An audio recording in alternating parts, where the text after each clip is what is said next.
Ashamaa akkam jirtu hordoftoota walabummaa News Network kun sagantaa marii keenyaati. Sagantaa marii keenyaa har'aatiin keessummaa tokkoon qabadhee dhiyaadhee jira. Keessummaan koo har'aa obbo Nagaasaa Soorii jedhamu. Obbo Nagaasaa Soorii haala qabsoo bilisummaa Oromootii fi siyaasa biyya Itoophiyaa keessatti deemaa jiru. Akkasumas haala addunyaa irratti naanna'ee biyya addunyaa kun maal akka fakkaatu irratti dhiyeenyaan nama hordofaa jiranidha. Isaanii waliin marii godhaa jira nu hordofaa. Tole obbo Nagaasaa Soorii afeerraa walabummaa News Network kabajanii baga nagaan dhuftan jechaan anaa dhufu. Hedduu galatooma warri news walabummaa News Network har'a keessummaa keessan godhatanii afeeruu keessanii fi galanni keessanii bilisummaa haa ta'uun jedha. Galatooma.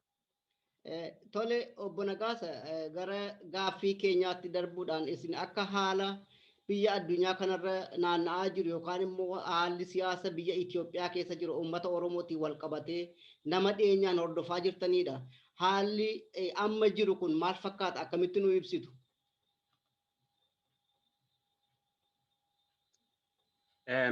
Haalli egaa waliigalaa akkuma keessattuu uummanni Oromoo beeku haalli deemuu fi haalli biyya Itoophiyaa yookaan immoo impaayera biyya Itoophiyaa sana keessatti deemu uummata Oromoodhaaf haaraa ta'ullee yoo baate haalli biyya Itoophiyaa sana keessa jiru addunyaafis amma ta'e haaraa ta'uu yoo baate iyyuu yeroo irratti wanti biyya sana keessatti deemu akkaataatti calqabuma biyyi sun hundeeffamte irraatii kaasee rakkoo mataasaa wanta qabuuf addunyaan amma yoomuma irra caalaa yeroo itti biyya sana irratti xiyyeeffatee jiru ta'uu isaa argisiisa.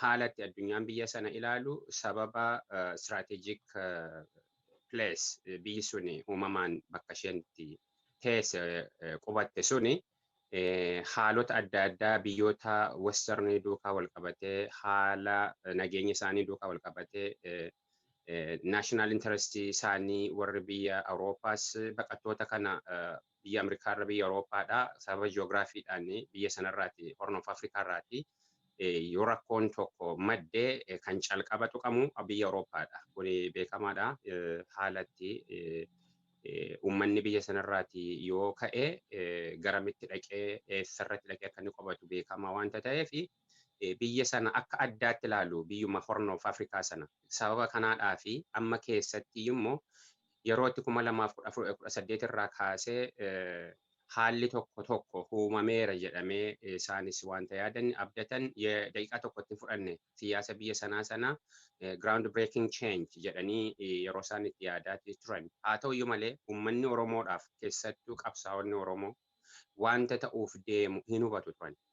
Maaliif shira siyaasa biyya sana keessatti hidda lafa keessa gadi fageeffatee waggaa 150 oliif kan ture keessattuu Oromoo balleessuudhaa fi Oromoo akka sabaatti cabsuu irratti kan hundaa'e malee kaayyoo kabraa irratti kan hundoofte hin qabdu biyyi sun biyya kaayyoo guddachuu kaayyoo demokrasii kaayyoo addunyaa wajjin irraan compete of gootee jiraachuu hin qabdu. Kun kan kuni ajendaa isaanii isa lammaffaadha. Akkaataatti biyyuun sun hundeeffamte Oromoo cabsuu irrattidha. Oromoo balleessuu irrattidha. Oromoo kana ridiikul gochuu irrattidha. Oromoo kana akkaataan itti hubatu yaada adda addaa keessa kaa'uudhaan sirna sana fudhachiisuu, sirna sana keessatti barsiisuu, kariikulamii mataa isaanii gadi fageessanii kaa'anii sammuu Oromoo keessatti dhaabanii kiyyoo sana keessa galchuu irratti kan hundaa'edha. Garuu unfortunately isaaniif hin taane Oromoon sana keessaati ni ba'e. Wanta ba'ee fi chaalenjii addaa isaanitti dhufeetu siluma istiraatiijii isaanii dhumaan isaan godhachuudhaaf yaadan Oromoo kana gara taayitaatti fenneetu impaayera sana akka inni eegu abbummaan isatti akka dhaga'amu kan isaa akka ta'u kan jedhuuni kan Oromoo siyaasa Oromoo irratti Oromoon hundaa'e sana jalaa rukkutuu irratti kan isaan hundeeffatan jechuudha. Kanaaf walumaa galatti rakkinni biyya sana rakkina deebi'eellee irreversible ta'uu hin dandeenye kan fakkaatu irra ga'eetu jire. Wanti kuma hundi keenya beeknu waraanni naannoo kaabaa irratti ta'u kun waraana achirratti dhaabbatu miti kan calqabe Oromiyaa keessaadha kan inni calqabe. Wanti Tigraay keessatti ta'e tokkittiinsa Oromiyaa keessatti bakka inni ittiin ta'in hin jiru. Wanti hundinuu ta'eera. Wanti Tigraay hundumtuu Oromiyaa keessatti ta'eera. Sadarkaa miidiyaadhaan skeelaappii ta'ee dubbatamuurraa kan hafu yoo ta'e gudeeduun nama ajjeesuun nama fuudhanii balleessuun haxaa'uun ijoollee dubara haadhaaf mucaa wal cinaatti gudeeduun wanti Tigraay keessatti ta'e Oromiyaa keessatti kan hin taane tokkollee hin jiru mootummaa kanaan. Sanaa boodan isaanii protractor ta'etu gara Tigraayitti deeme. So haalli biyya sana keessa jiru haala yaaddessaa haala fokkisaa keessattuu immoo keessumaayyuu immoo akka Oromootti akka saba Oromootti kiyyoo walxaxaa keessa uummata Oromoo galchuudhaaf kan isaanii yeroo kam caalaayyuu projektii wayyaaneen lafa kaayyatee deeme hojiirra oolchuudhaaf kan isaan hojjetan isarrayyuu sirrii caalaatti badaa kan ta'e karaa adda addaadhaan kan isaan kaa'antu jiru. Sana tokko tokkoon ragaasaa duukaa dubbachuu ni danda'ama jechuudha. Akka nama biyya sana keessatti sirna ittisa biyya sanaa keessatti hojjeteetti akka sirna tika biyya sanaa isaa keessatti hojjeteetti kaasaa fi galmasaa dhimma Oromoo irratti tokko tokkoon dubbachuu hin danda'ama. Kanaaf haala yaaddessaa keessadha kan jiru amma haalli itti biyyi sun keessa jiru keessattuu uummanni Oromoo jechuudha. Kanaaf qabsoo Oromoo kana duratti godhaa ture akka dur godheen yoo deeme vicious circle isuma sana keessa deema. Istiraatiijii addaa deemuu qabaachuu danda'u qaba uummanni Oromoo. Egaa isaa gara dhumaatti tariitti deemuu dandeenya. Maal gochuu qaba wasa jedhu irratti ammatti kanan qaba galata. Tole, guddaa galatooma. Mee yaada dubbattan ammaa kana keessatti haala biyya sana keessatti akka nama mootummaa kana waliin hojjeteetti yookaan immoo akka warra security yookaan immoo eegumsa biyyaa wajjin hojjeteetti kan dubbattanidha. Mee haalli biyya Itoophiyaa sana keessa jiru akkaataan bulchiinsaa fi sirni Itoophiyaa kun akka isin keessa beektanitti uummata darariitii yookaan immoo uummata hidhiitii hidhaan baasin yookaan immoo morkattoota siyaasaa sirnaan galchee ka'ee morkattoota siyaasaa kun immoo akka isaan sirnaan biyya keessa hin deemne kan godhu jedhee qabu jira seerri kun akka hubattanitti. Gaaffii gaariidha. Sirni kuni kan har'a ba'e miti. Warra inni kuni wanta yoo yeroo feeziidhaan yeroo isaa eeggatee kan akka mootummaatti isaan qabsaa'ota Oromoo irratti xiyyeeffatanidha. Sirni kuni sirna ka'umsi isaa Dargii irraa ka'uu hin dandeenyu, Mallas Faa irraa ka'uu hin dandeenyu, full picture argachuu hin dandeenyu yookaan immoo Haile Sillaasee irraa ka'uu hin dandeenyu. Full picture systemii biyya Itoophiyaa kan ka'uu qabnu Minilik irraadhaan ka'uu qabnu. Sirni yeroo sana dhaabbate akkamiin dhaabbatedha? Oromoo kana humnaan cabsuu duwwaa miti. Biyyoonni humnaan cabsanii hammatee ijaaramanii jiru. Kan biyya sanaa kan adda godhu humnaan cabsuu duwwaa utuu hin taane saba cabse sana akka garbaatti daldala ture. Minilik namoota ragaa hedduudhaan barreeffama adda addaadhaan kan jiru maadha? Slave entrepreneur jedhama. Daldalaa garbaadha kan inni jedhamu. Akkaataa itti warri Habashaan isa ilaalan utuu hin taane shame dhanni saba gurraachaadhaaf malee kabaja miti. Garba kan daldale gurraacha ta'e isa duwwaadha. Garbi kun immoo sabna biraa keessa hin jiru uummata Oromoo malee. Uummata Oromoo odha kan inni akka garbaatti godhe kan iddoo hedduu jira ragaa duukaa jechuudha. Saba cabsee biyya ijaaruu duwwaa miti. Eega cabsee boodallee saba kana uummata Oromoo kana akka garbaatti daldalaa ture. Kana dhaga'uu kan hin barbaanne namni hedduun hin jira. Unfortunately homaa gochuu hin danda'amu. Yeroo akka waanii wal kunuunfamaa adeemu qabsoon Oromoo qarqararra ga'ee udduuba yuutarni godhu nu dadhabsiiseera dhugaa dubbachuudhaaf taana. Kanaaf I know kana dhaga'uu kan hin barbaanne namni hedduun hin jira. Unfortunately garuu inni Minilik daldalaa garbaadha. Kan inni nagade immoo ani inni immoo daldalu immoo uummata Oromoodha kan inni gurguratu. Kanarraa kaa sirni kun itti wayyoone Haile Sillaaseen yeroo dhufe isumayyuu of masaayyuu hidda lammii Oromoof keessaa qabu isaa yeroo hundumaa waakkachuu duwwaa ta'uu hin taane eega du'eedha inni baran. Sanumaan deeme jechuudha. Yoo waa dargiis akkasuma isaan inni ture. Qabsoo Oromoo addi bilisummaa Oromoo dhiyaaf ba'a irratti bal'inaan godhaa ture. Waraana bilisummaa Oromoo Maccaa Tuulaa marraati kaasee namni beeku hin turre. Namni beeku hin turre. Waan akka Tafarii Bantii faa warra Wallagga keessatti yeroo itti Jaalle Daawud Ibsaa faadhaan qoricha nyaachisanii yeroo sanatti sadarkaa uummanni hin beeknetti shiftaa jedhamanii malee adda bilisummaa Oromoo jedhanii uummanni akka beeku hin barbaadamu. Hin argutummaan isaa maal inni beektaa? Qabsoo qaroo Oromoota argamitti durse. Diinatu arga. Qaroota Oromoo diinni dursee argaa Oromoon tureetu argaa yeroo itti Oromoon qaroosaa argatee eeggachuudhaaf ka'utti qaroon Oromoo sun already maal keessa seeneera? Ilkee diinaa keessa seeneera. Yookaan immoo ajjeefameera. Maammoo Mazar Mirfaa uummanni Oromoo qabsoonni godhu sana hedduun utuu hin beekin inni fannifame dursanii. Kanaaf sirni sun ani inni xiyyeeffate qaroo Oromoo balleessu maaliif qaroo Oromoo hidhuu yookaan balleessuun kan inni barbaachise Oromoon kun yoo dammaqe biyya sana diigadhanii sodaatanis miti akka isaan dubbatan miti. Uumamuma isaaniidhaan olaantummaa malee hin fudhatan. Rakkoon biyya sanaa inni guddaa maddinni tokko sirna tootaaliitaariyaan sirna hamaa sirna demokraasii madda demokraasii of keessaa hin qabne kan kaabaa sirna kaabaatu sirna demokraatawaa gara kibbaatti gadi dhufe. Ela hubadhu naannoo kibbaa akka sirna gadaafa Oromoo jechuudha Oromoo dabalatee. Warri kibbaa kan biraa akkasuma sirna demokraasii kan wal fakkaatu akka aadaatti governing system mataa isaanii qaba. Sirni suni sirna demokraasii sirna ofiidhaan of bulchuu wal dhaga'uu irratti wal filachuu irratti kan hundaa'edha kan inni ture. Utuu isaan dhufanii biyya Oromoo otoo hin cabsin. Dursee kan ture biyya isaanii kan ture moo hin beekna. Akkaataa irratti ture. Sirna demokraasii of keessa elementii demokraasii hin qabnetu sirna demokraasii qabu cabse dhufee gara sentraaliidhaa fi gara kaabaatti gadi madda jechuudha.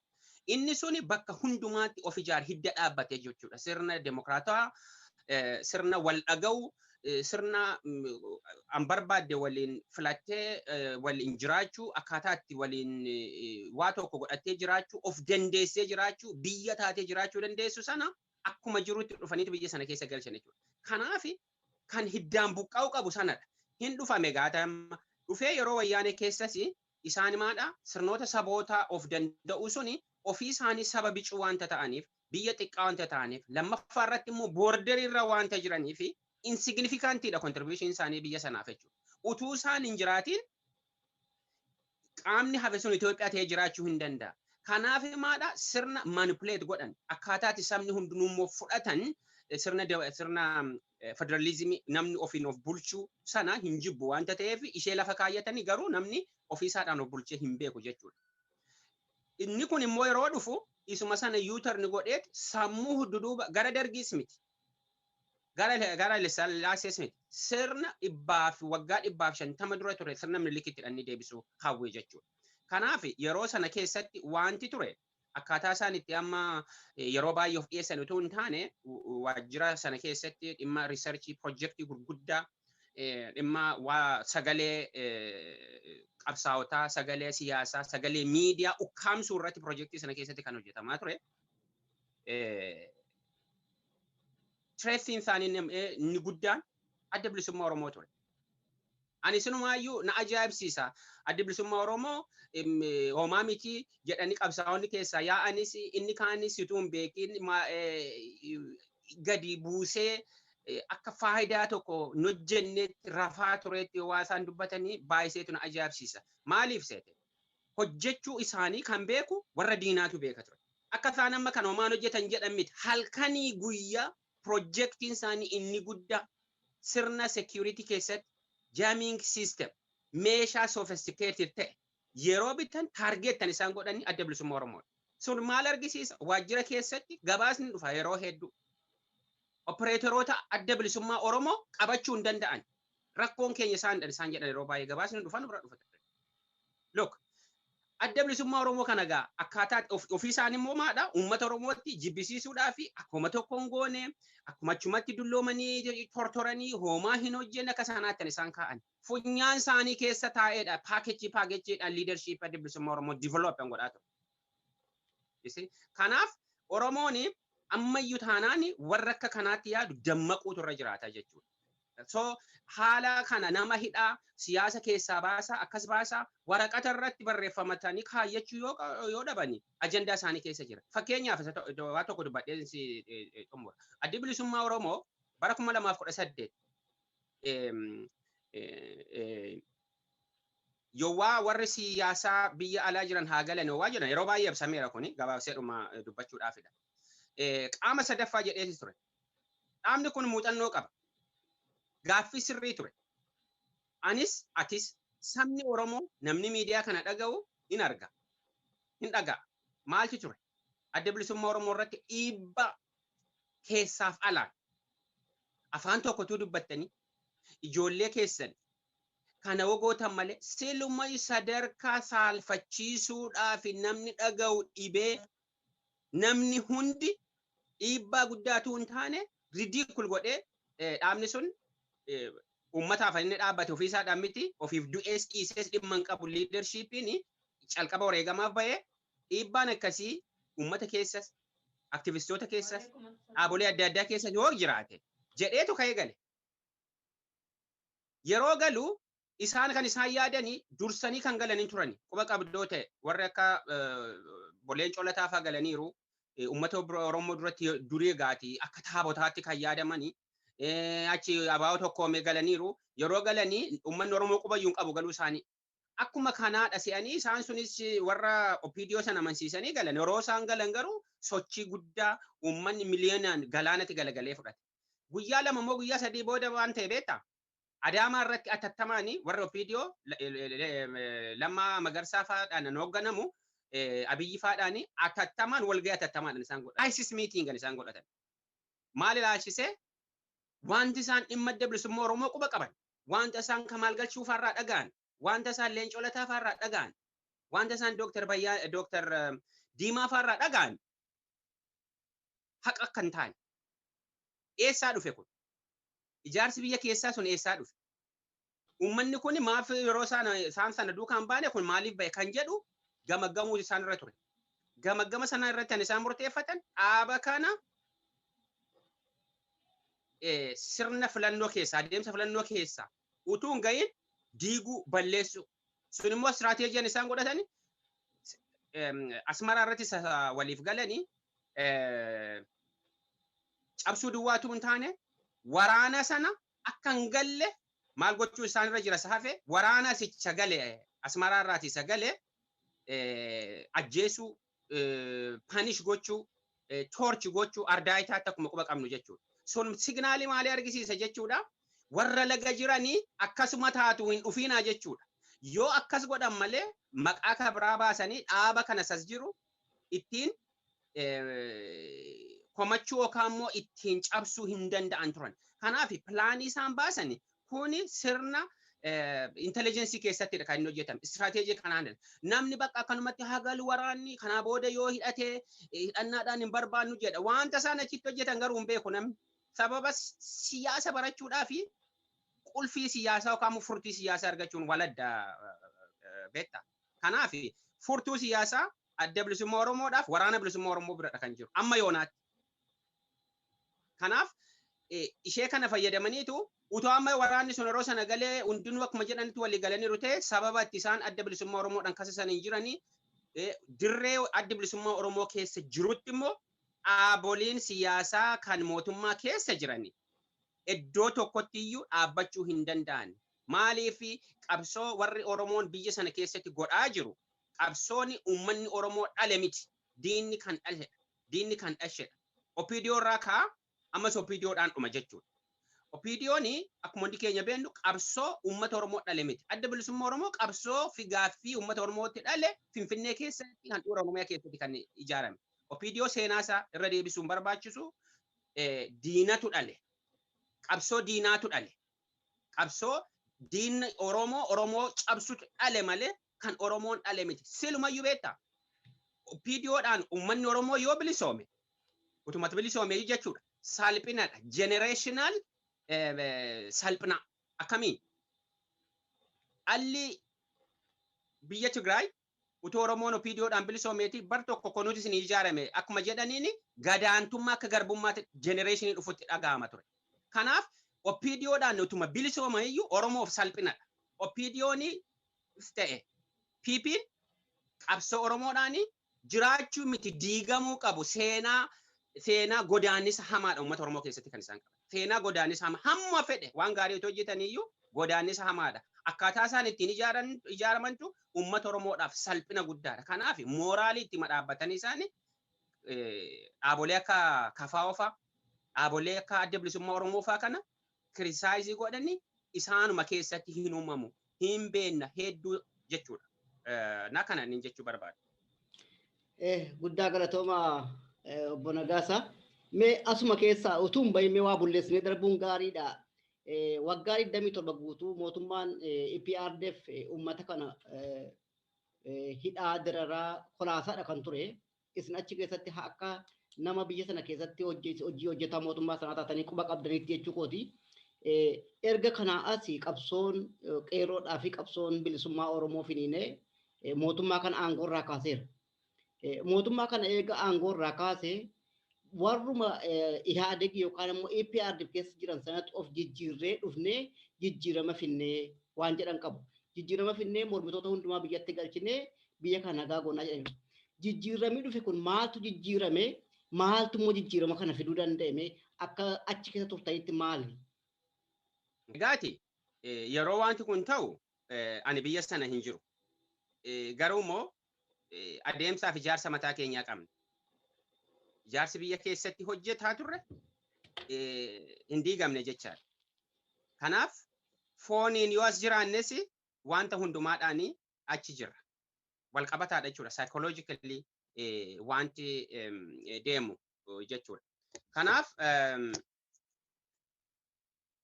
wanti jijjiirama 2018 suni jijjiiramni suni jijjiirama beektaa waloodhaan uummanni Oromoo fudhate miti. Jijjiirama kana jijjiiramadha jedhee kan nutti himes qabsaa'ota biyya alaadha. Yeroo hundumaa miidiyaa irraa kan dhageenyu jijjiirama kana mootummaan kuni kan Oromoodha. Nu ceesisu jennee itti kennine kan jedhee nutti himu namoota biyya alaadha barra. Isaan irraa dhageenyee hin beennu bara. Lammaa irraa dhageenyee hin beennu bara. Abiyyi irraa dhageenyee hin beennu bara. Nutti kenname sin ceesisna waasaan jedhan dhageenyee hin beennu. Ookaanati miidiyaan dhaggeeffatu hin ta'e hin beeku malee. Fuuldura baanii hin ceesisna nuti sin ceesisaa nutti kenname uummanni nutti kennee hin jedhani. Isaan akkuma filatamanitti siistemiidhuma persentii 100 keessatti filatamanii hannaanii achi keessa waggaa hedduu turan keessadha kan isaan jiran bara. Ijoolleen kuni muuxannoo isaan qabanii Abiyyi faa naannoo tokko umuriin keenya. Ani waa barumsa isaan dhiisee inni waan seene wayyaanee duukaa inni seene. The fact of the matter is inni wanta inni beeku sirna opidiyoo hin beeku Abiyyi. Sirna opidiyoo hin beeku. Opidiyoo keessa quuqama Oromoon qaban jiru bara. Inni kun wayyaanima keessatti inni guddate. Reediyoo baataadha kan inni guddate. Kuni seenaa masaatu jira hin beennaa utuu isaan dhaabbatiin ajaja dhibbaa ta'ee inni isa beeku ani some about 17-18 years ago. No, about 2004 hanga ammaatti meeqa waggaan? Of course 2016 waggaa almost waggaa 16 jechuudha miti. Operator ta'ee nama uumama isaa namni hin beeku bara. Yeroo calqabaadhaaf inni professional hojii hojjechuu calqabe namoota ijoollee namoota universityidha graduate professional hojiirraan hojjechuu ni calqabe hojiirraan inni calqabe. Hin dhagaa taatarin jiru yeroo yoonni isaa yoo tokko jiru amma. Look maalti jechuu barbaadeetanii jijjiirama isaan jedhani qabsoo Oromoo keessatti muuxannoo abadan hin qaban. Lammaa Magarsaa yeroo sana faarfamaa turesi Getaachoo Raddaadhaa fi kan dhimma ijoollee Oromoon ajjeefamaa ture wanni itti gaafatama eegumsa naannoo Oromiyaa. Komishinarri poolisii naannoo Oromiyaa ture. Gadaasaa sana keessatti Oromoon maal ture? Bari kana koo walirraa buufachuun barbaachisaadha. Gadaa inni yeroo inni itti eegumsa yookaan intelligence Oromiyaa intelligence office head yeroo inni ture sana eenyudha Getaachoo Asafaatti ijoollee Oromoo guyyaa guyyaadhaan ajjeefamu hidhamu kan gabaasaa ture. Kuni haadhiifamu dhamee duduubatti kan taa'ame malee Oromoon qabsoon Oromoo wareegama kaffalee namoota akkasiitti kan kennamu hin turre. Eenyudhaan kenna? Silumayyuu kan nama ajaa'ibsiisu koo carraa siyaasa uummata Oromoo gara fuulduraa kan murteessu namoota warra biyya alaa jiru kana faa sadarkaa fakkaatuttidha inni deemaa ture. Namoota biyya kana jirutu carraa uummata Oromoo isa fuulduraa murteessu sadarkaa kanatti kan fakkaatu ture. Isaan irraa nuti dhagayaa turre.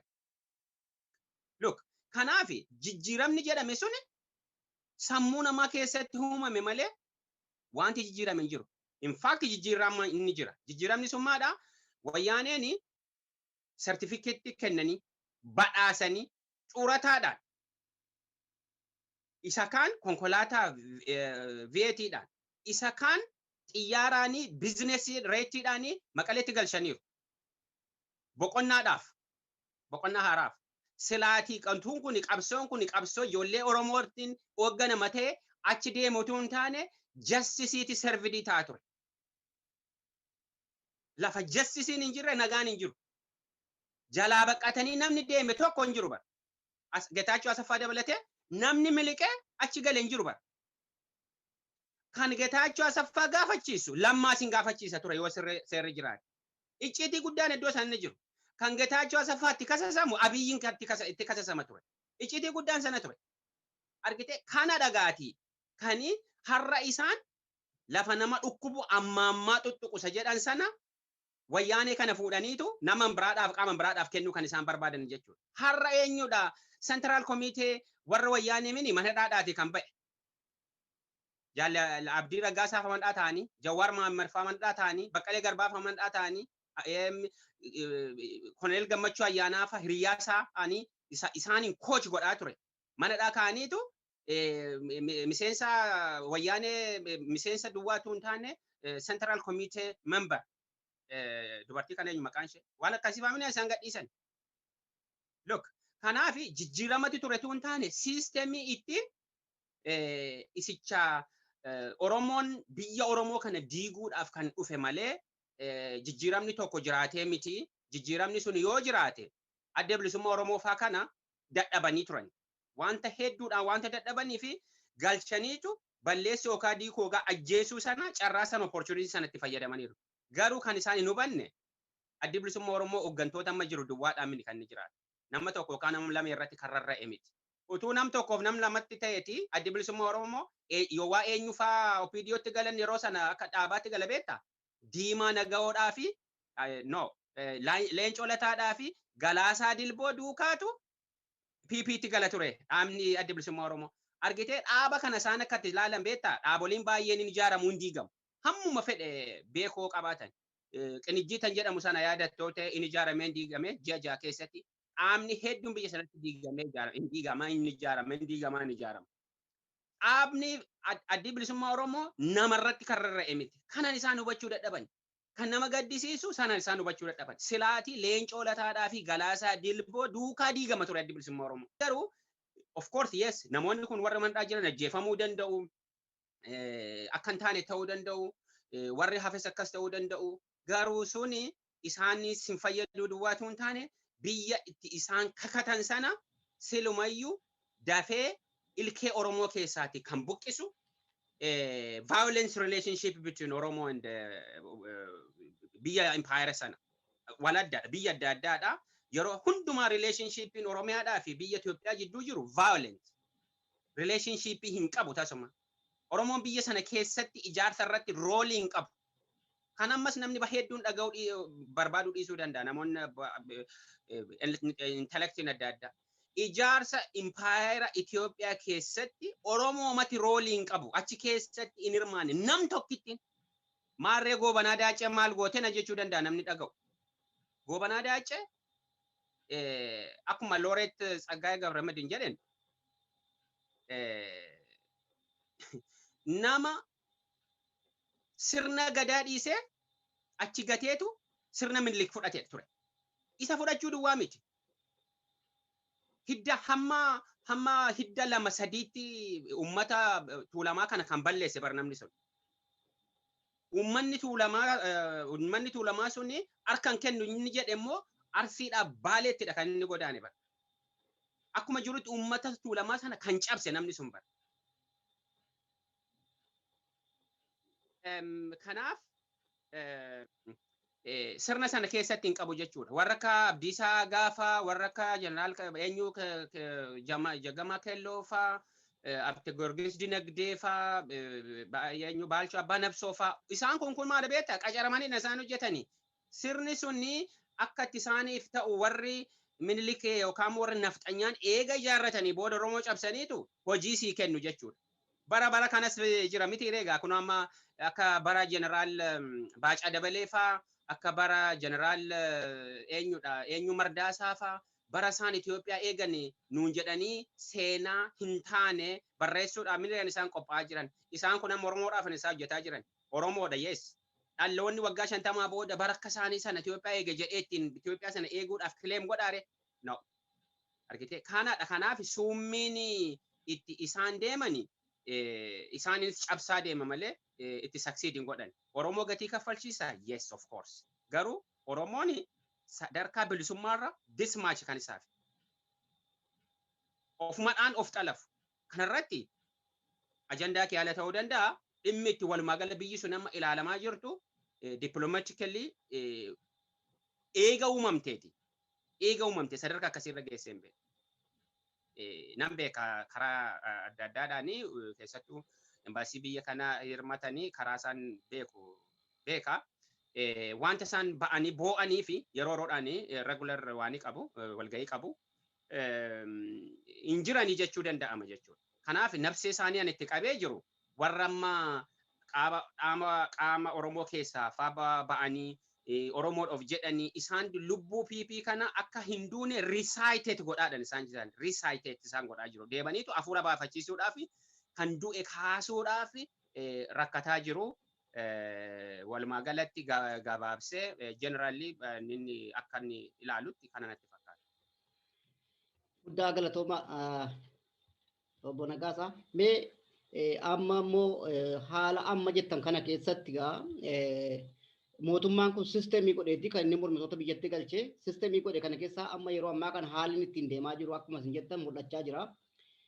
Adda bilisummaa Oromoo ittiin cabsuudhaaf yookaan immoo KFO'nis biyya keessa amma turetti dhaabota kan lamaan cabsuudhaaf sisteemiin ittiin biyyatti galchee hooggantoota isaanii hidhee isaaniin immoo akka isaan hin sochoone gochuudha kan jettan qabdu. Haa ta'uuti amma akkuma amma dubbachaa jirtan kanatti mootummaan kun hooggantoota adda bilisummaa Oromoo olaanoo mana hidhaatti ugguree jira.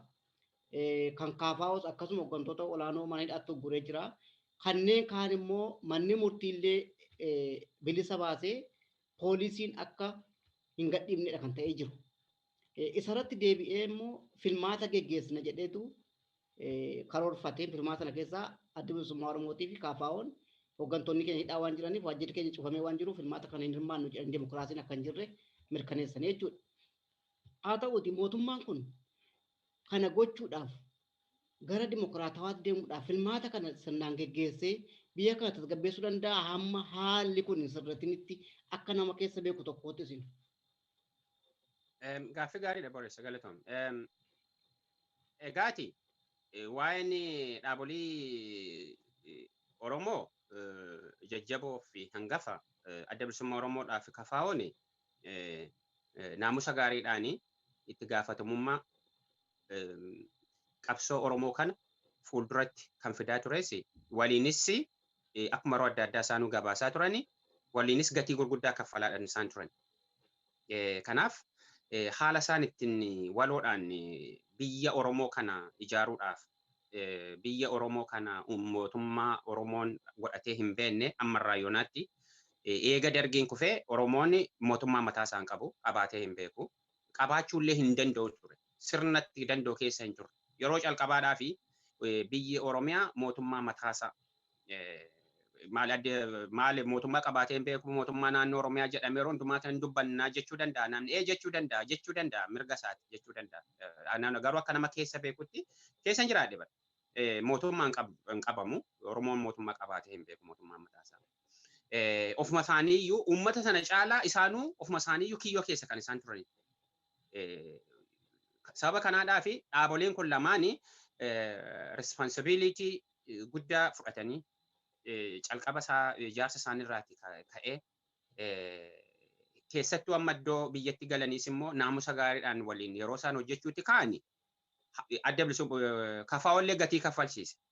Hariiroo KFO'n adda bilisummaa Oromoo wajjirraan qabu uummata sanaa fi mootummaa sanaa fi uummata biyya sanaa biratti gaafa ifa ta'u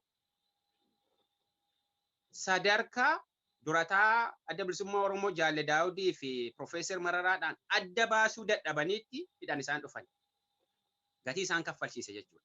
Maaliif adda bilisummaa Oromoo waa balleessaa tokko godheetu hin taane uummatuma kana akka inni qolee ol qabatee deemu hin barbaadanii duwwaatu hin taane jarri kun beektaa sirna dimokiraasii hin fudhatan.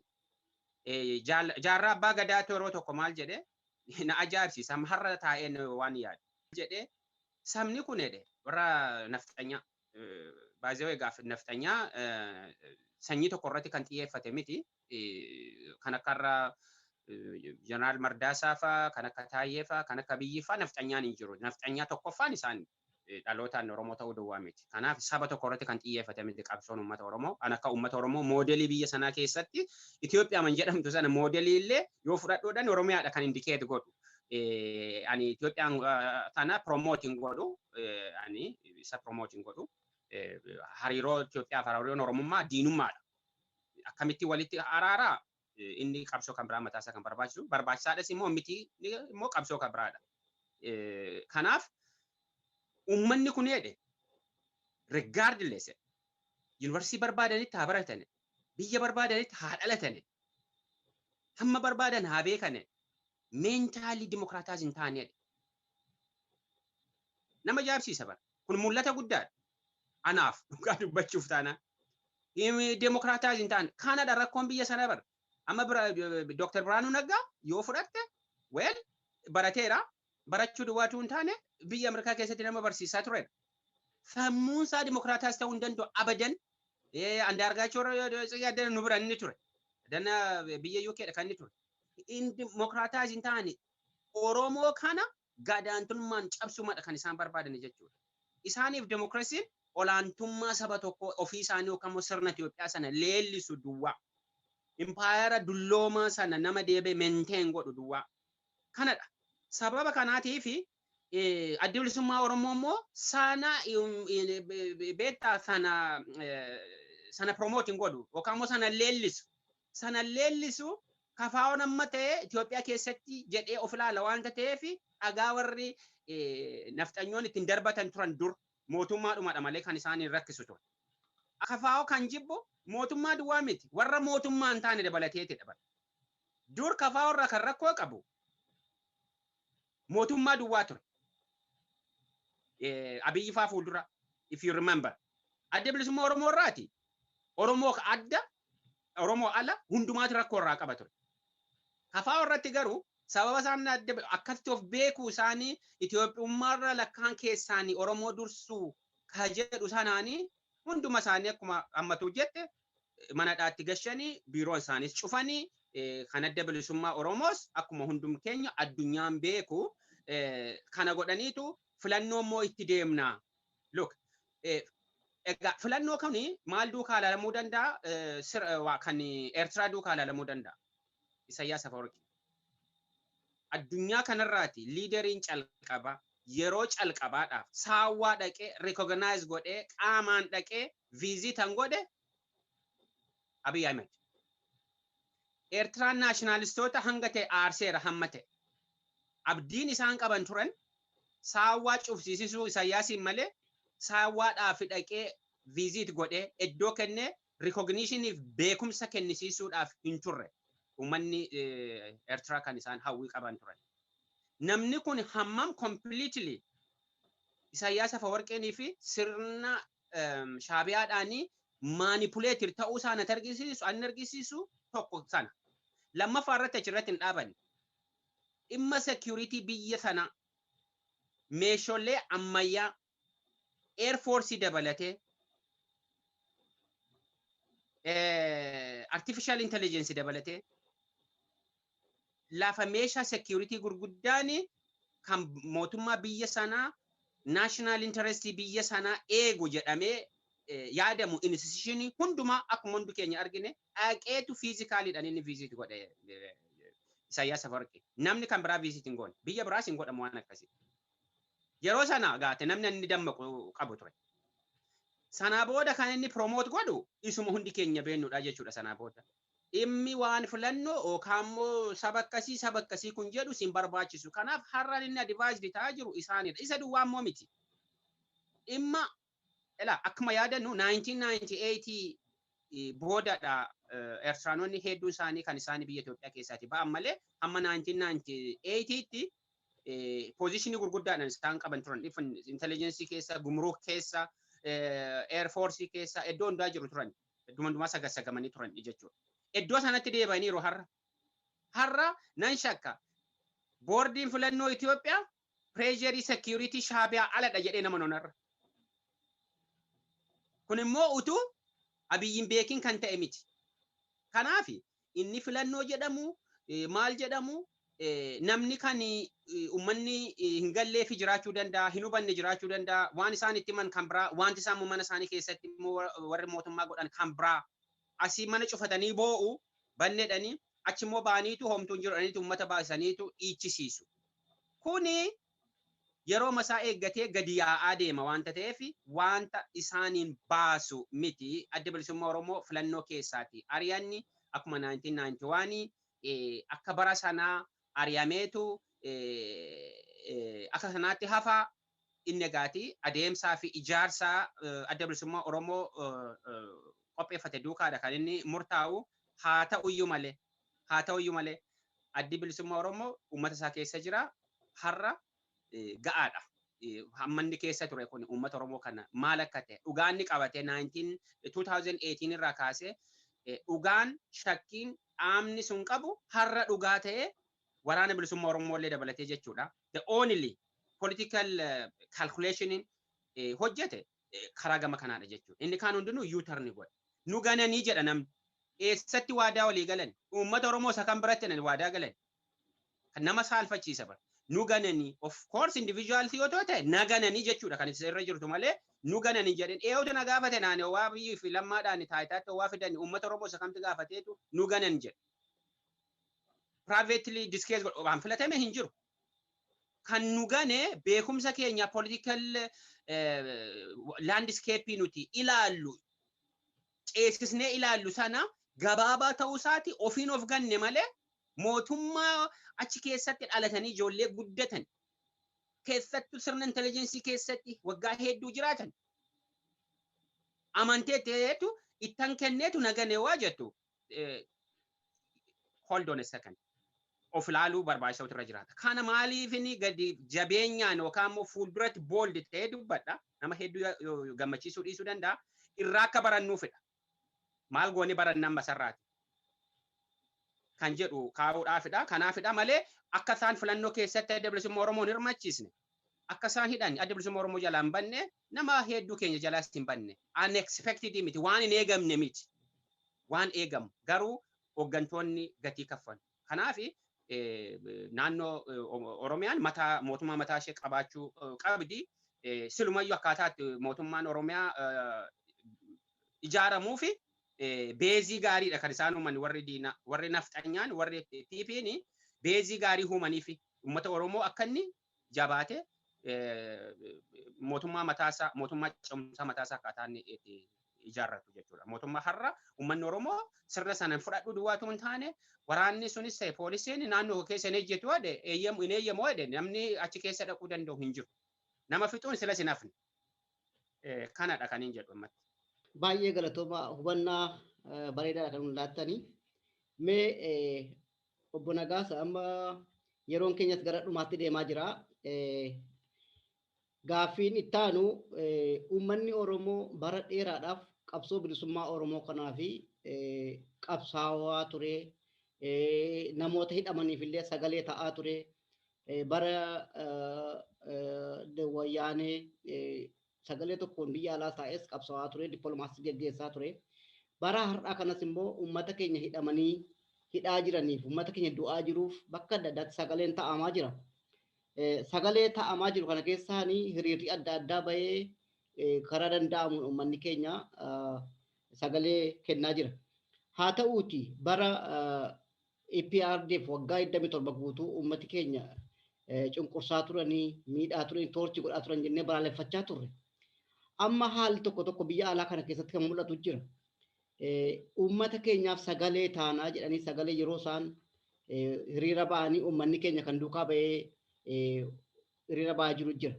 Isaanii wayyaaniin har'a rukutamee yookaan immoo mootummaan Tigraayin bulchaa ture rukutamee har'a badee yookaan immoo biyya gadhiisee bahuu isaatii kan irraa ka'ee uummanni biyya alaa jiru hiriira ba'aa jira. Sababa kanaan kan ka'uudhaan nuyi tokko taanee amma waliin qabsoomne yookaan waliin sagalee taana jedhanii uummanni keenya Oromoon bakka garaagaraatti kan ba'aa jirantu jiru. Kuni badiinsa kanaan dura uummata Oromoo irra ga'ee fi haala amma wal duukaa deemnee waliin sagalee taana jedhamu kun wal fudhataa waliin deemuu ni danda'a jettanii yaaddu gabaabumatti.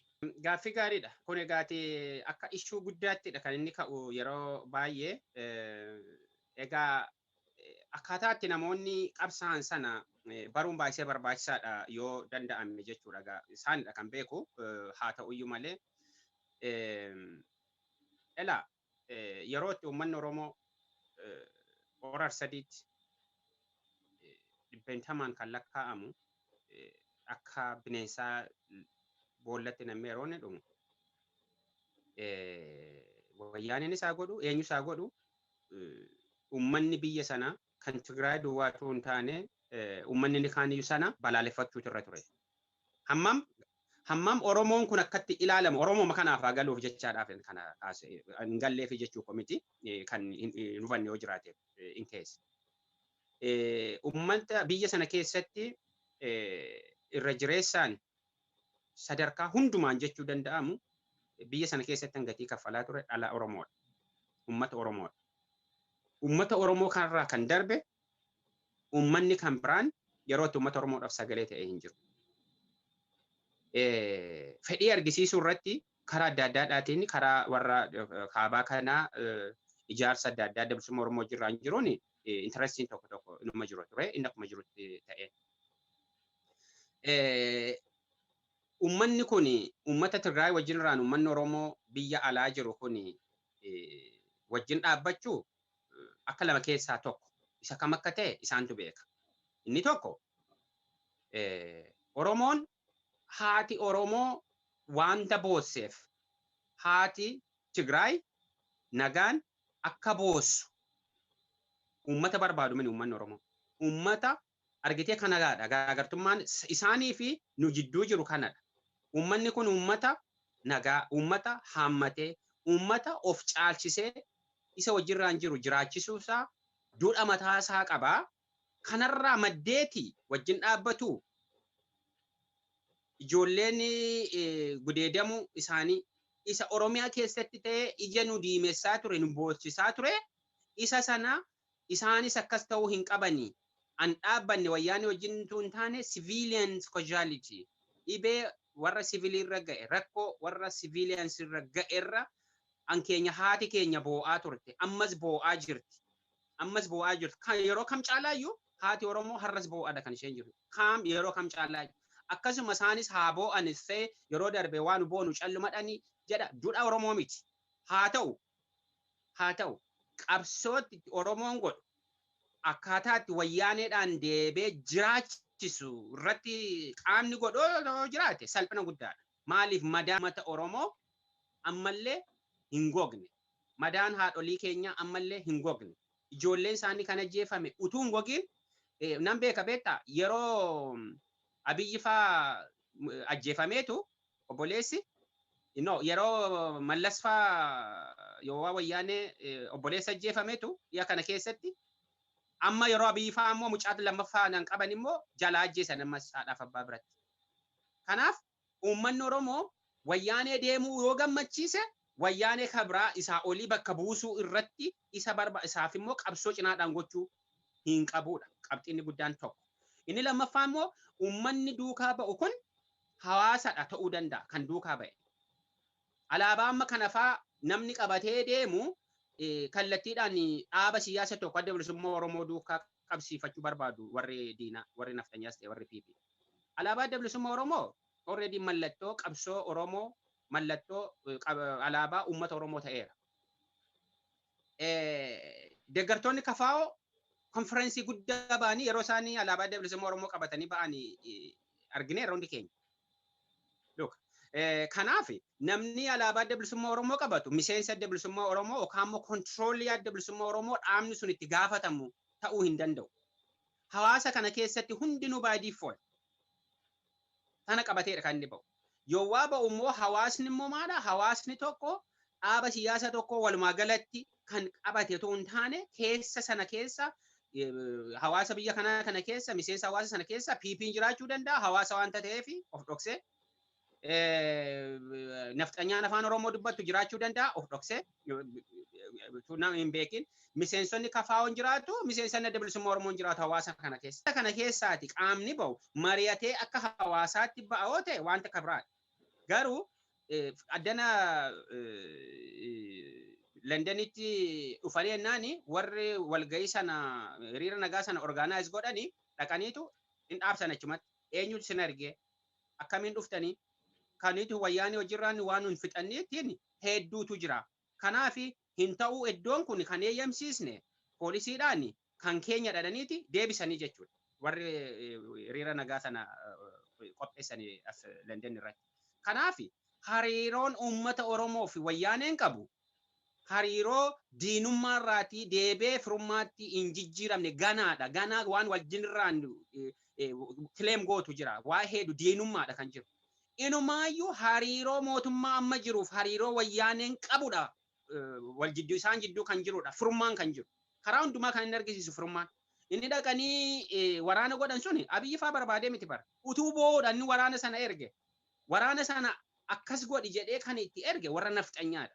Waraana sana kan inni waraanu isaanii fidha proxy war inni deeme malee isaan mootummaan amma jiru wayyaanee wajjin irraan waa tokko rakkoo inni qabu hin jiru. Wayyaanee Oromoo cabse isaan kunis Oromoo cabse. Oromoon yoo cabedha Itoophiyaan isheen itti fufuu dandeessu. Oromoon yoo ijaarame Itoophiyaan itti fufuu hin danda'u. Akkaataa seenaatti duduba deebi'eetu uummata isaatu murteeffata waanta ta'eef waanta jedhamuu fi karaa hundumaa waliigalteen jiru Oromoo cabsuudha. Kanarratti wayyaaneef isaan kun adda miti. Akkamittiin nani Abiyyi wayyaanee nuufi balleesse jedhe akkamittiin sirba. Wayyaanee kan balleesse qabsoo uummata Oromoo qabsoo qeerrootu biyya isaatti galche. Amman isaan deemani reeffa funaanuu deemani. Nama mana isaatti taa'ee uummata isaa jiraachisu bira dhattee maal goota addanoo dura sodaatteetu irratti hin qabsaayin jiraataa turteetu uummanni Oromoo iddoonni keessaatti gasheeti booda uummanni Oromoo reeffan funaanu bara. Nama jeesuuttis hin amanu. Deebisee galcheera. Jessisiidha. Jessisii sana immoo yeroo sanatti waa biyyatti galooti bilisummaa Oromoos kafaa'uunis humna mootummaa keessaan qaban waan ta'eef seeratti dhiyeessuu hin dandeenye jara sana. An dhiyeessuu qabu ture warra nuti ijoollee abbaa gadaadha of jedhani isaan kanatti kenname uummata Oromoo kan bulchu isaan kanadha kan ceesisu isaan kanadha mootummaan Oromoo isaan kanadha warra jedhame sanadha silaati jessisii servan godhu ture. Iddoon taane immoo Oromoon gaafa biyya isaa dhaabbate karaatti mirga isaa sana kileem godhu karaatti injessisii sana deebee jessisiin servi ta'u gara fuulduraatti kan ofiisaa dizaayin godhatu. Ammatu ajjeefama dabalata ajjeefamaa jiru isa warra kana dura ajjeefameef ka iddootti dhaabbattee sana kileem gootu hin qabdu. So kanaaf hariiroon qabsoo Oromoo waliigal jiru fi wayyaanee jidduu jiru diinummaadha warrayyu. Diinummaadha. Karaa kana akkan beekutti akkan quba qabutti kanadha. Firummaa kan qabu OPDOdha wajjirraan hin qabu. Argisiisani barree'udha isheen amma dheengadda baasanii Central Committee wayyaanee baasanii bara. Akkuma sila jedhe irra deebuudhaa fi Baqqalaa Garbaa fa'aa, Jawaar fa'aa, Abdii Raggaasaa fa'aa, Beenyaa fa'aa, Koloneel Gammachuu Ayyaanaa fa'aa, qabsaa'ota Oromoo isaan kana kaa'aniitu eenyu maqaan ishee Central Committee. Keeriyaa.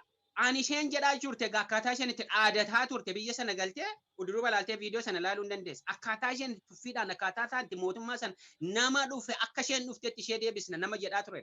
Baasan kanaa ol firummaa wayyaaneetti argisiisummaan jira. Guddisa isaaniidha isaan kun ijoollee isaaniidha bara. Mooraalii ittiin har'a uummata Oromoo ka'u qabsaa'ota Oromoo kana wayyaanee duukaa wal qabsiisanii tokko hin qabani. Tokkittiinuma ragaadhaan hin qabani bara. Miidiyaa wanta qabataniif nafxanyaa wanta isaaniif promoot godhuudhaaf wanti hedduu wanta odeeffameef dhugaa fakkaata beektaa yeroo irra deebi'ee wanta dubbatameef dhugaa fakkaata malee ittaanummaan isaanii maaliif wayyaanee rukkutanii inni warra nafxanyaatu barbaade lafa isaanii akka deebi'amuu fi wanta barbaadanii fi kan barbaade isaanidha. Warra naannoo Amaaraa mootummaa naannoo Amaaraatu barbaade isaan kana isaan kun waan objektiivi tokko hin qabani. Seenaadhaanis wanti walitti isaan fidu hin jiru bara. Amma mootummaa central governmentiif wayyaane wanti wal solchiisu hin jiru bara. Practically hin jiru. Seeraanis waan hundumaadhaanis muuxannoodhaanis wanti wayyaane irratti ta'e warra mootummaa central governmentii sana irratti kan ta'uu qabudha. Hunduma isaanii with no exception. Waliinan isaan hojjetaa turan tun taane hojii kana silumayyuu harki wayyaane gabaabaadha. Harka wayyaane kan dheeresse harka OPDOdha. Akkuma qottoo kana dheeressitee kutuudhaa fi sibiila xiqqoo keessa gashitee muka dheeraa gootee ittiin fageessee rukuttu harki wayyaane jabaataadha. Yeroo sanatti akka isaan hojjetanitti inni dheeraan kun immoo OPDOdha kan ture bara. Beektaa daggalatti walitti yaa'eetu hin dhumne naani hangafni keessaa baheetu mukti tokko maal taatani jara naana maal calluman nan dhumne naani kan hedheetoo inni keessaati bilchaataan umuriinis maaliinis muuxannoonis hedheetoo gaati daggala keessaati mukti inni guddaan hangafni tokkotti warra nuuf dhufu keessa firri keenya jira naani maal ennaan yoo firri keenya jiraate tokkoon keenya hin hafnu firri keenya jiru taanaan garuu maan taanoodha maal jechuudha akkuma nama description isaa kaa'ee qottoo keessa mukatu jira sibiilli sun xiqqoodha. Mukti immoo dheeraadha. Gabaabsitee kutuu hin dandeessu. Sibiilitti duwwaadhaan daggala sana fixuu turuuti muka tokko murtee fixuu kutuu hin dandeessu guyyaa lamatti iyyuu. Sibiilitti duwwaadhaan rorokkotte.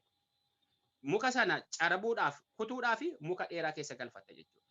Kanaaf sababa itti uummanni Oromoo OPDO dhiisee wayyaanee duwwaarratti xiyyeeffatu hin jiru tokkoyyuu. Kana fudhachuudha qaba uummanni Oromoo. Hammuma wayyaanee irratti xiyyeeffatte OPDO kan irratti xiyyeeffachuu danda'u qaba. Utuu isaan hin jiran ta'eeti baadiyyaa Harar keessa, baadiyyaa Arsii keessa, Baalee keessa isaan haa turu dhaloota Tigraay haa turuuti. Nuun beennu ofii keenya. Baadiyyaa Wallaggaa keessa, Jimma keessa, Shawaa keessa, baadiyyaa keessaati mana citaa margarraa hojjetame keessa dhaqanii gugguufanii Oromoo kan funaanee hidhaa ajjeesisaa ture. Eessatti beeku dhaloonni wayyaanee? Dhugaan lafarra jiru kana. Jarri kun immoo har'as taayitaa qabu. Hundumti isaanii tokko isaanii qabataadhaan ragaadhaan jira jechuudha. Warri manadhaatti nama toorchi godhaa ture har'a abbaa taayitaadha. Warri nama ajjeesise har'a abbaa taayitaadha. Tariitii Naqqamte irraatii Adaamaa dhufuu danda'a. Adaamaarraa Naqqamte dhaquu danda'a. Amborraati Jimma deemuu danda'a. Jimmarraa Harar deemuu danda'a. Akkuma jiru nama kan biraa miti bakka sanatti kan dhufu. Warri dhufees immoo kanaan tirendi kan ta'edha jechuudha. Kana uummanni Oromoo hammuma wayyaanee irratti xiyyeeffate OPDO irratti xiyyeeffachuu danda'u qaba. Warra ammarra biltsiginnaa of jedhan kana irratti jechuudha. Warra fuuldura ba'anii qabsoo Oromoo kana yowwaa Oromoon dhiigu hin dubbanne kana irratti jechuudha. Keessattuu adda bilisummaa Oromoo irratti waan isaanii shira isaan hojjetan tokko itti argisiisan fixa. Ummata Oromoo biratti akka hin fudhatamne project hedduu hojjetanii hin dandeenye failed project. Yoom failii godhe 15th of September fulbaana 15 2018 failii godhe. Wanta isaan abdatan hin taane uummanni kun sammuu uummata kanaa keessa psychologic makeup uummata kanaa ta'uusaa galeef. Projectii isaan day one irraa kaasanii godhan yoo argite saba kan biraa wajjirraa wal lulchiisuudha. Akkuma dur wayyaaneen godhaa ture. Uummata geediyoo jedhanii ofii isaanii ijoollee Oromoo cabsiisanii suuqii ala Oromoo kan ta'e adda baasanii cabsisiisaa baankii Oromiyaa kan jedhu sama Oromiyaa jedhu gochisiisaa isa kaan wajjirraanidhaan isaan godhan achitti dhaabbachuu dide eessa deemani gara Wallaggaa deemani dhaqaniitu Oromoo kana fa'aa ajjeesaniitu sabni Amaaraa dhalootaan Amaara kan ta'e akka du'eetti godhu ofii isaanii ajjeesanii.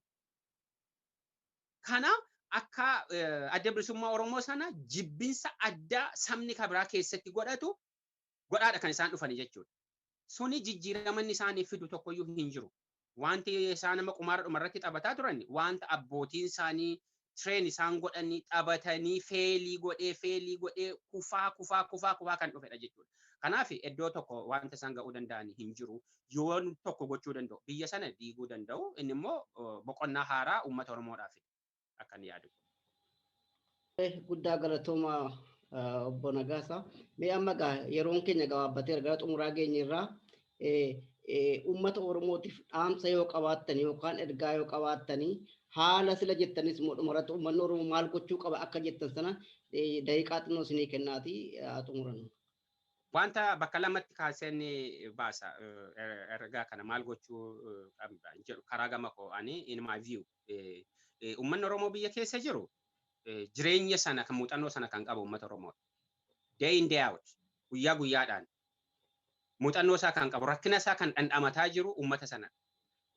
Uummanni suni rakkina inni qabu ofii isaa hin beeka akkamittiin keessa ba'uu akka barbaadus wanti isa danqu kan jirus hin beeka.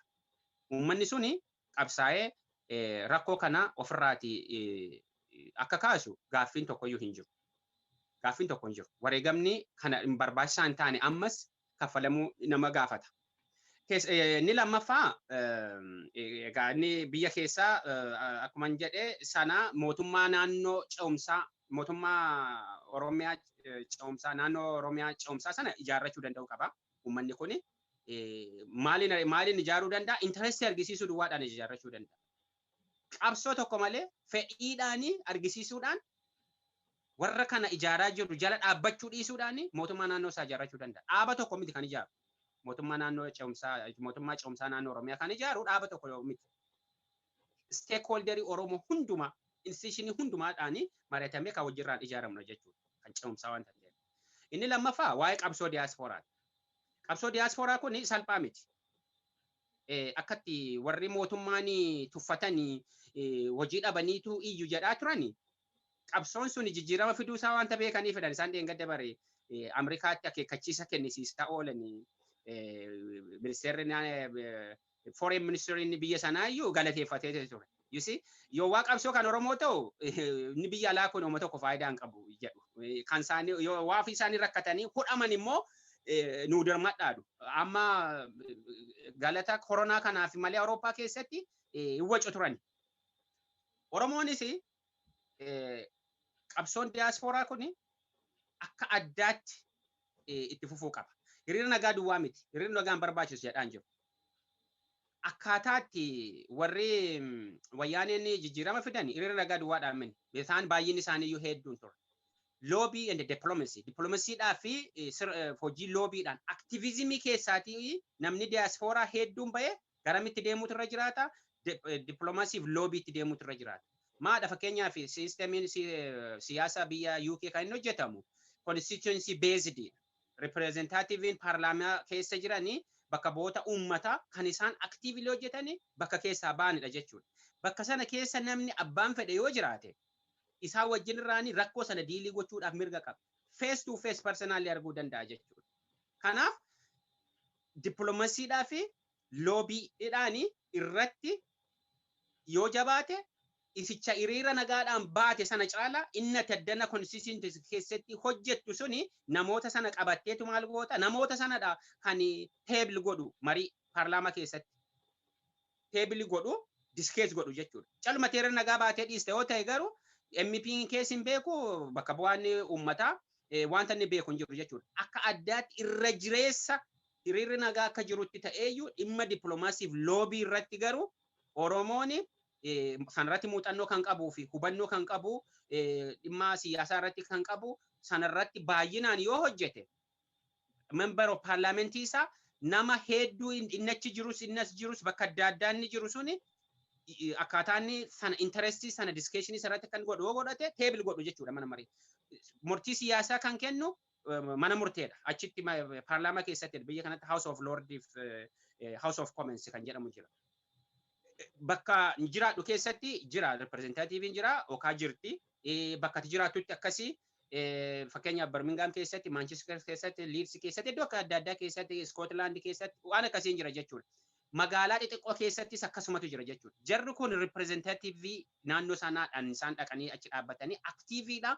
Ataddanaa isaanii namansiisteenaa wanti jiru ragaadhaan argitee hojiirraan diskees yoo goote isaan teebil godhu diskeeshiniidhaaf okaa propose godhu. Impaaktii kan fidan immoo namoonni achi keessa immoo hedduu isaaniitu jiru. Sanarrattidha ishuun suni aninni miidiyaa irratti ba'u. BBC waamtee nu gabaasaatti hiriira nagaa hin dhufani bara. Yoo dhimma kanarratti immoo paarlaamaa keessatti diskeessan ta'u immoo laayiviidha kan inni darbu.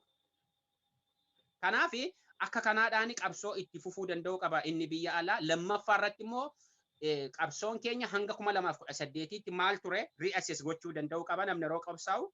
Iddoo sanatti maaliif fail godhe maal irratti failii goone ammoo yoo deebine ammas waloo qabna ajandaa waloo qabna Itoophiyaa keessatti. Oromoonni kan claim godhu qaba hin qabu uummata tokko. Uummata tokko hin qabu. Lafa isaadhaaf qabeenyaa isaa duwwaa malee sirna Itoophiyaa keessaati kan nuuf waliif nu hojjetu kanatu ture kana cabsitan kan jedhu hin qabu Oromoon. Kan isaa miti kana diiguudhumadha. Kana diiguudhumadha. Kana diiguu jechuun biyya diiguu yookaan immoo dhiisuu wajjin waa wal qabatu miti. Sirna sana yoo diige biyyi sun yoo jabaattuu taate ofii hin dhaabbatti yoo sanatti immoo diigame kan diigamuu qabu taanaan immoo diigdee ijaaruu dandeessa jechuudha barbaachisaa ta'e isaa uummata Oromoodha kan murteeffatu. Kanaaf ajandaa isaanii keessa taa'ee mari'achuu hin qabu Oromoon ajandaa waloo hin qabu Oromoonii fi impaayarri biyya sana ajandaa waloo tokkollee hin qabu. Maarraa kaa'eedha amma fakkeenyaaf Oromoon biyya sana keessatti dhimmi kun nu ilaallata kan inni jechuu danda'u. Dhimmi sun hundinuu kan ijaarame Oromoo balleessuudhaaf ijaarame. Institution hundumti isaa keessattuu karikuleem mana barumsa sana akkuma jirutti irra deebite yoo ilaalte waan nuti kana dura namni ijoollummaadhaan barate barumsa ajaa'ibaati bara.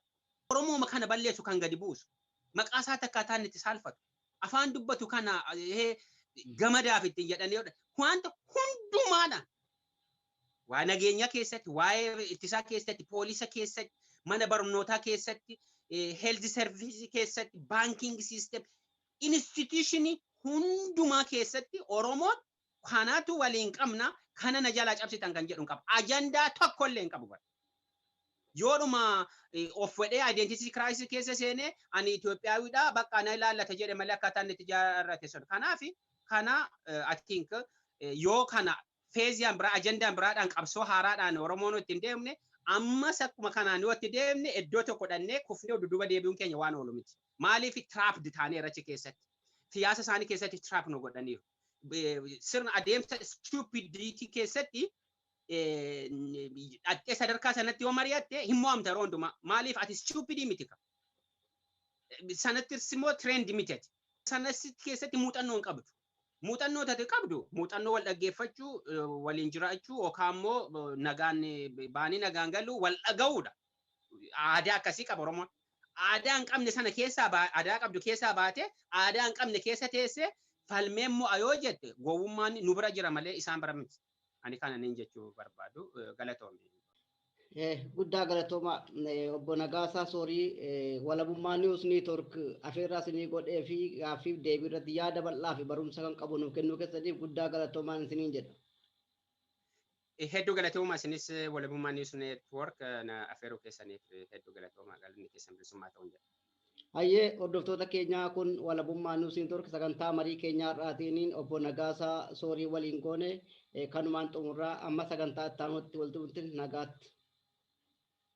Walabummaa News Network. Walabummaa News Network. Walabummaa News Network. Walabummaa News Network. Waggoota dheeraadhaaf karaa miidiyaalee hawaasaa sagalee uummata isaa ta'aa kan ture. Yeroo ammaa guddachuudha. Qabsoo bilisummaa Oromoo fi walabummaan Oromiyaa akka galma ga'uuf kaka'umsaaf dammaqinsa horachuu irratti hojjeta. Karaa toora saatalaayitii Oromiyaa fi addunyaa mararra dambali'uuf qophii isaa hunda xumurachaa jira. Walabummaa News Network. Qabiyyeewwan kanneen akka oduu, gaaffii fi deebii, sagantaalee marii, aadaa, seenaa gootawwan Oromoo fi sagantaalee adda addaa barsiisaa bashannansiisan of harkaa qaba.